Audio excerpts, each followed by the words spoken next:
It was a quiet Friday evening when my father decided to deliver one of his life lessons at the dinner table. "Honestly," he said, cutting into his steak, "you're not half the man your brother is." The words hit me like a cold wave.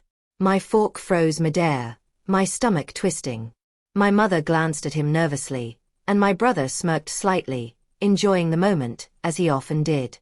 I pushed my chair back, the wooden legs scraping loudly against the floor. "Dad," I said, keeping my voice calm but firm, "let me respond to that." He raised an eyebrow, clearly expecting either tears or an apology. He got neither.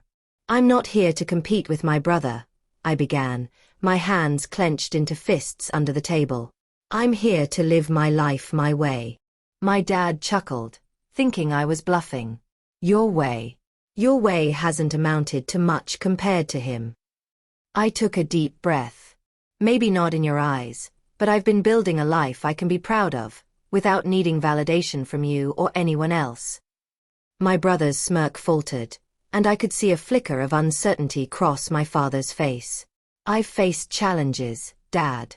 I've worked hard for my career, for my friends, for myself. And yes, it's different from my brother's path. But that doesn't make it lesser." My mother's eyes shimmered with unshed tears. She had watched me struggle quietly while my father constantly compared me to my sibling. "I've learned to be compassionate, patient, and independent," I continued.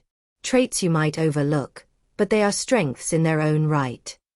My father leaned back, crossing his arms, looking slightly unsettled. "You focus so much on achievements, on who makes more money, who is more respected," I said, voice rising. "But being a good person matters too. I'm proud of who I am, and I don't need you to validate it." The table fell silent. My brother looked down at his plate, embarrassed for the first time in years. "I've made mistakes," I admitted softly, "but I've also learned from them. And that makes me stronger than any comparison you could ever make." My father's lips pressed into a thin line.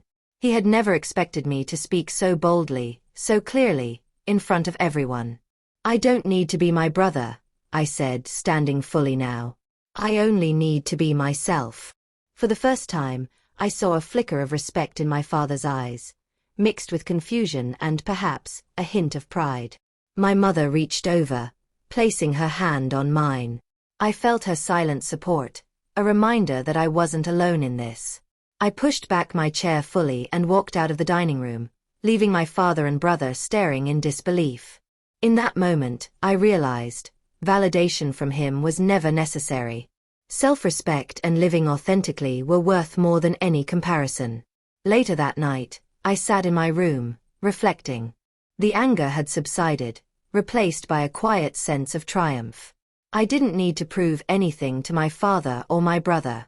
I only needed to live a life that I could look at in the mirror and respect. And that night, for the first time in years, I felt completely at peace.